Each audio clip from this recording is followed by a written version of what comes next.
try that. Oh, oh.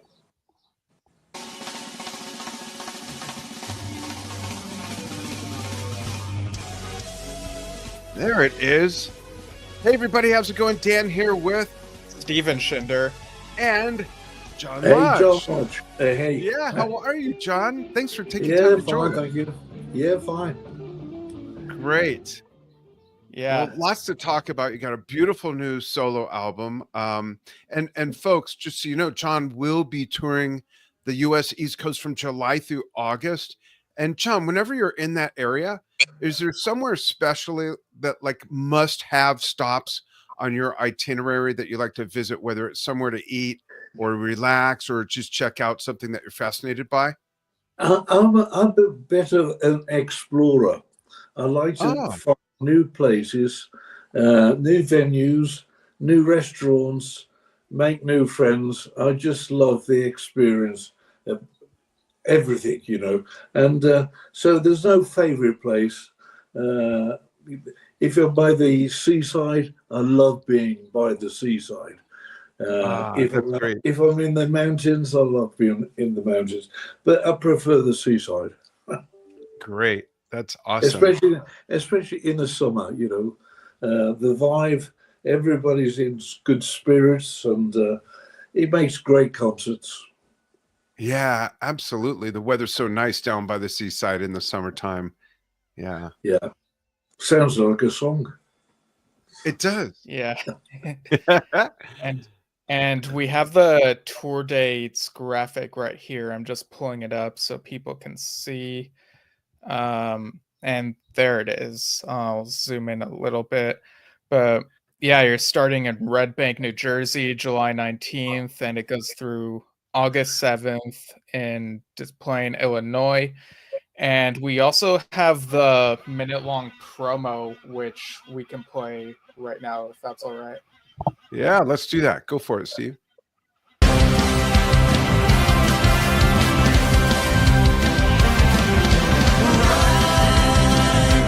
Ride my seesaw, take this place on this trip just for me. There's a place that you and I dream. There's no escaping from the love we have seen.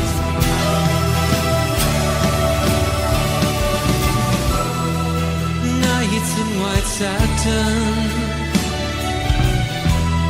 never reaching the end. Isn't life strange? A turn of the page. Wish I could be in your eyes.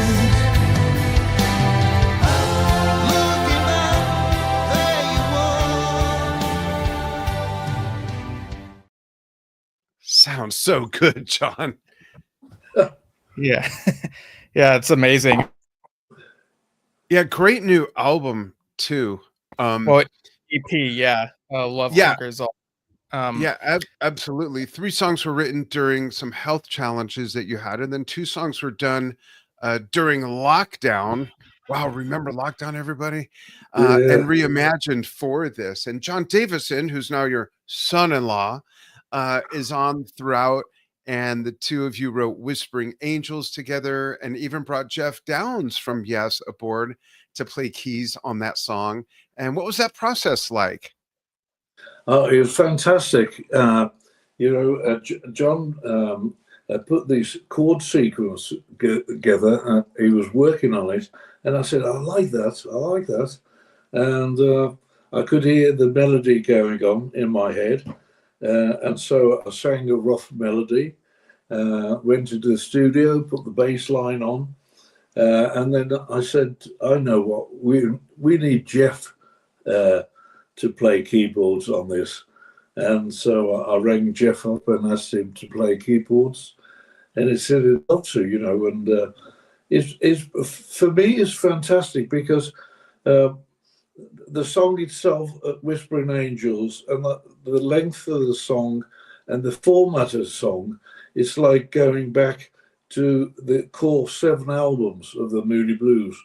It's like a 2025 version of what was the core albums, you know. And I really like it with the Jeff playing flute on there, and I've got Dave Culcahoon from Rick Wakeman's band playing guitar on there, and Dave does a fantastic job.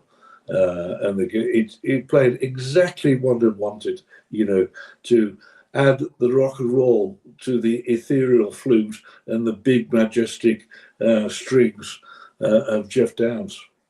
Yeah, it's beautiful. Steve, go through the track listing for everybody. Right, so this EP begins with Sunset over Cocohatchee Bay, Love Will Conquer All, The Sun Will Shine, Toy Toy 4 remix, In These Crazy Times, Toy Toy 4 remix, and Whispering Angels. It's such a beautiful way to close the EP. Yeah, and you know, John, it's interesting because you mentioned how much you favor and admire the seaside. And I was listening to the album in its entirety this morning, out of my watering my garden and taking care of my flowers and stuff. And I was thinking this is a great, just beautiful seaside coastal road trip album. And I live in the mountains in Arizona, and my wife and I are going for Father's Day weekend to San Diego. Steve's brother, my other son, lives in San Diego with his wife, and we're all going to meet down there. And I said, this is what's going on first. It's perfect. Has that environment influenced the feel of your music through the years? I think it did, because when I was, I just bought an apartment, a condo in Naples, because my son lives in Naples. And his wife and my grandson, and I just moved there, and sort of the year after it was COVID, so I spent like 9 months looking over Cocohatchee Bay there, and it mesmerized me because the sunsets there over the Gulf of Mexico, you have the sunsets from winter to summer. And they are the most amazing sunsets I've ever seen anywhere. Wow. And it put me in a fantastic mode. It really is. It put me in a right. John Lennon said it, drift downstream. And that's what I felt like. And I wrote this song, and I made the demo of it and everything. And I got in touch with a guitarist called Tim Maple, who was with me on my first solo trip in the UK. And he's a beautiful guitarist. I said to Tim, hey, come on, you could play this. And he did a fantastic job. Beautiful guitar playing. And it set the CD, the EP up for me, you know, particularly in these crazy times, because we're crazy times. I think we're all finding out that we're crazier than we ever thought. So absolutely. I'm really pleased with the EP, and I had it mastered in Germany, and at 45 RPM, not 33, because the sound then is better, bigger sound, and 180 gram, beautiful, and vinyl. Yeah, the sound is just beautiful. The production, the music really is a beautiful work. I can't wait to hear it on the road in motion. And there's guest appearances on this EP by Jeff Downes, as we mentioned, of Yes. We mentioned Tim Maple, Dave Culcahoon, Ray Nesbitt is on it, and John's 10,000 Light Years Band. And also, John has his wife, Kirsten, and son, Christian, on the EP. It's just a great piece of work. Yeah, it was I have to tell you a funny story about that. When I was recording in these crazy times, I knew I needed some help with the chorus line, and I couldn't ask anyone because no one could see anyone. So I said to my wife, look, she sings all the while, but will not do it professionally. She'll not do it. And I said, come on, you've got to record this song for me. And I, I put a microphone inside a wardrobe. And I said to my wife, this is what you've got to sing, but you've got to sing it in the wardrobe because that's the only way I can isolate the sound. So wow, she look at went, that great acoustics. yeah. So she went into the wardrobe and two takes, I think, and she got it bang on. I couldn't believe it. And Was she happy with it, John? she's never happy. No, she said no. How did I see that coming? Oh, that's great. That is a great story. But when she hears the song now, she listens and she says, like, is that really me? And I said, yes, it is. Well done. Well done. In a wardrobe. In a wardrobe. Yeah. That's funny. You should name it Abby Wardrobe. Yeah. Good one. I like it. Yeah. I Yeah. like it. So is it kind of a different experience working with family then, or is it kind of just, like working as usual type thing? Yeah, I can give you 2 cents on that, and I'm sure Steve can give 10, but go ahead, John. Yeah, it's different, because you never know what you're going to get. My son plays guitar, but he won't play professionally.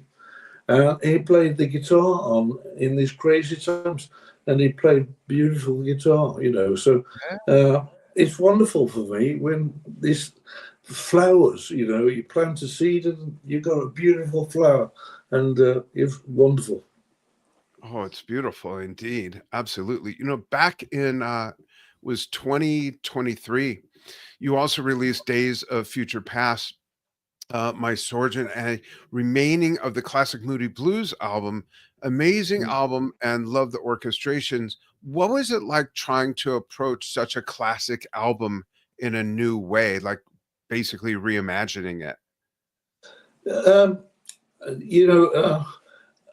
It came about, I thought, how am I going to do this? And I thought, I know, I've got to get a blessing somewhere. So I went to Graham Edge and I said to Graham, would you record your poetry from Days of Future Past? I said, it's absolutely classic rock poetry. And I'll film you and you always have a place on stage for me. And he said, John, I'd love to do that. Keep the Moody Blues music alive. And unfortunately, Graham never saw himself on stage. He passed away before the first concert. But it gave me the impetus and the shove of the backside, really, to say, yeah, I can do this. Because if Graham can do it, I can do it. And so I listened to the album and I thought, yeah, I'm going to sing that song, and I'm going to get John Davidson to sing these songs. And I approached it that way. And I didn't want to change the feel of the album at all, but I wanted to just add a few things that took it into 2025 or 2024 at the time. Yeah. And I'm really pleased with the result, because I had to get into the head of the other guys in the band, singing their song, because Ray and I have been friends forever, and Ray's got a beautiful sense of humor, and in his vocals, he's always got this sense of humor. Actually, how he sings, it may not be apparent to everyone, but when you know him, he's got this joyful approach to his singing. And I tried to get into that, and with Mike is the astrologer, the psychedelic man, and Mike is a wonderful person of expressing himself in colour. And I tried to get into Mike's head about singing the way he sings, And yeah, I'm pleased with the result. That's great. Sorry, my mic. So I'll read a few comments here. Rubino says Red Bank right by the water. Adam Parrish says greetings from the UK, and thank you to John for the wonderful music over the years. Always been a huge fan. And Donald Taylor says saw John during the Royal Affair tour in 2019 and Glasgow last month. Great shows. So I also saw your show on the Royal Affair tour 6 years ago, John, at the Irvine Amphitheater. I'm actually wearing the shirt right now. Oh yeah, Yeah. that was a great tour. Yeah. The Moody's really never did multiple act tours, but I have to tell you that was fantastic. You know what was brilliant? There's 4 artists on, and the changeover time between each act was like 5 minutes maximum. I don't know how the crew did it. The crew was fantastic, and there was no hiccups. One artist after the other is fantastic, and that's awesome. The camaraderie on the tour was brilliant. Really was. Yeah, I enjoy pretty much all the concerts I go to, but I think this one would be ranked higher than some others because it really did feel, aptly named. The Royal Affair tour. This might sound kind of fan-ish, but it felt like we were among rock royalty. There's you and your band, there's Yes, Asia, Carl Palmer's ELP Legacy, and Arthur Brown. It was just such an amazing atmosphere. So What a I was combo. Yeah, so I was curious at how that came together. Yeah, have that bill come together. It's brilliant. No, fantastic. Loved it. I just was invited, management, yes, said, would you like to go on the road with you? And I said, yes, fantastic. I didn't know John at the time, of course. I knew Steve from way back, but and Alan White from way back. But it was great. And Carl Palmer is from Birmingham, where I am from. So I knew Carl, and I hadn't seen him for years. So it was great. That's awesome. Yeah. And my friend Christian Molina, he says, In Search of the Lost Chord is a memorable record for me. I had a blast playing bass along to the record. So that was one of the Moody Blues' early albums, released in 1968, if I remember correctly. Yeah. Any memories you'd like to recall from that period? We recorded it during many multiple American tours, which it hadn't started at the time, but we were revving up to do that. But the thing was about that album, Days of Future Past had come through, and the success of it, some critics said it was the orchestra that made the record, So we said, okay, let's play every instrument of our next record. And we did. And I remember we bought books of how to play bugles, trombones, cellos, everything. And we're learning as we went, And it was just exciting stuff. Actually, I played cello and I tuned it in as a bass. I didn't know you didn't tune it as a bass. And a couple of years later, when I was recorded with a real cellist, he was playing all the wrong notes. And I said, you're playing the wrong notes. It's not that way, it's that way. And he said, how do you tune your cello? Well, John, I got to follow up.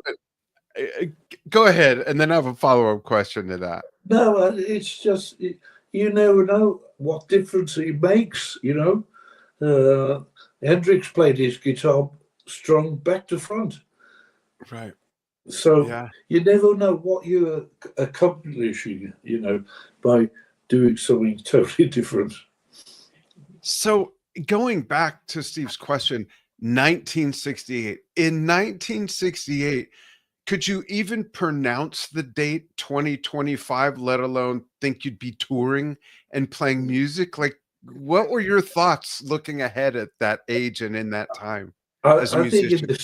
I think in the 60s, everyone was worrying about 1984 because Right. that was the milestone, 1984. The That Big was Brother year. that was when the world was gonna change for everyone, and Yeah. so I think that's what the focus was, if you ever had a focus. Yeah. But that Yeah. came and went. Yeah, just like Y2K, everyone thought everything was Yeah, going to collapse. Remember when we turned yeah, into Yeah. it is. And 2000? yeah, and 1984 just ended up becoming a Rick Wakeman album, Yeah, and Van Halen. Yeah. Yeah. That's funny. And it's also so great to see Roger Dean involved with the logos and whatnot. How did he get involved with your first solo album, which also goes back? That's Natural Avenue, back in 1977. And by the way, going back to 1965, I was 5. I was 5 years old then. And then going to when this album came out, that was my first real concert I saw was Led Zeppelin in 1977. So that's a big milestone year for me. And you had this great first solo album. But how did Roger get involved? And I love his pathway Yeah, staircase with the floating I stones. liked Roger's artwork, and but I liked also his script, way he wrote names. And I went to see him, and I said, "I'd like you to do the artwork, Roger," and played in the album, and he came up with the artwork, and I really loved it. I liked the way it put the John Lodge together, and I've kept it ever since. Same type of thing, and I think it's really good. Roger, really clever guy. Yeah, absolutely. And it shows how Intuitive, timeless his work is. yeah, he's intuitive with the music. That's really nice. Yeah, that's great. And then this month also marks 10 years since 10,000 light years ago. Another one of your solo albums came out. Can you believe it's been 10 years? Did that go by No, quickly for you? yeah, unbelievable. It's like incredible. The fastest 10 years of my life, I think. Yeah. But I think it's what's going on in the world is really fast for everyone. Everyone, Yeah. so much going on, and so much instant going on. Hard to keep up with it. Yeah. True. It's crazy. Yeah. I'm trying to share the album cover for 10,000 Light Years Ago for anyone who wants to see it. Yeah. Let's look at that. If it'll let me. There we go. There it is. Yeah, I really like the spaciness of it, and it really fits with the title, and it's just so good, this cover. Yeah. That's very cool. I love I that. like it because there's so many questions actually in the artwork with you look. You don't know whether the spaceship has been there forever or the Right. spaceship has broken up and something's come out of it, or it's been broken and something's gone into it. Quite interesting, the artwork. Absolutely. It's beautiful. Good job on that. Yeah. So when it comes to playing the music of the Moody Blues, does it ever feel like, okay, this is a huge responsibility, the legacy of this music, or are you at a point where it's pretty much just like, okay, we have this down, let's just go out and have some fun? Like, what's the general vibe like? The vibe is to have great fun, play great music, but make sure you're performing it better than the night before every time. Because my guys in the band are fantastic, and they really want every night to be beautiful for themselves. I've got a cellist, Jason Charbonneau, who's absolutely brilliant, and of course Billy Ashmore at drums, and my Alan Hewitt, my keyboard player, has been with me for 20 years now, I think. So we've got a fantastic rapport to go together. That's great. I have 3 last questions that'll be real quick. Number 1, how would you rate John Davison as a son-in-law, 1 to 5? 1 being get this guy out of here, and 5, I want another one just like him. How about 6? Okay, there you go. Good. 5 have been my son-in-law, and I'll give you an extra 1 for being on the road with me. Oh, that's awesome. That's great. And John, all the years you've been in this business, what kind of light can you shed for newer, I'd say newer musicians who are going pro, or they've recently become pro, or they want to become pro? What kind of expectations can you give them by sharing what you think some of the biggest changes have been in the industry, aside from technology, of course, aside from recording technology and instrument, but on the business side, what's some realistic expectations they should have? I think I think there's 2 things really, and I tell this to everyone who's talking. Don't chase the dream. Don't chase the dream, because you don't know what the dream is. If someone has said to me when I was 21, what dream you chase, I could never ever seen what's gone on with my life. Could never ever ever. But I do know one thing, that if your instrument is part of you 24 hours a day, and you can have that instrument as your best friend, you will succeed. The people that don't succeed, I think, are the ones that go after the dream and the money. So that's the thing. And that's great wisdom. From business, you keep your own records. Seriously, when you get paid, make sure you get paid, and it's not gone into someone else's locker or someone else's account, because it's so easy when you have hits to think, I'm not going to worry about that, because there'll be another hit, but there may not be another hit, Right. So so many people have gone bankrupt, but they're fantastic musicians, fantastic artists. They should be at the top now, and just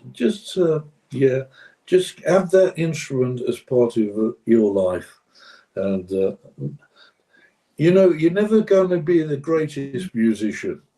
Just remember, there's always somebody much better than you, always. Absolutely. But you can be as good as you can be, and that's what you've got to aim for. As yourself, That's great. Last question. This is the John Lodge Fun Fact segment. In the slivers of time that you have to spend completely outside of performing, writing, playing, recording, producing, outside of music, what's one thing that you like to do to spend your time outside music?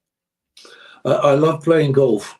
Nice. Yeah, I didn't find golf till much later in my life, and I found it a Zen sport.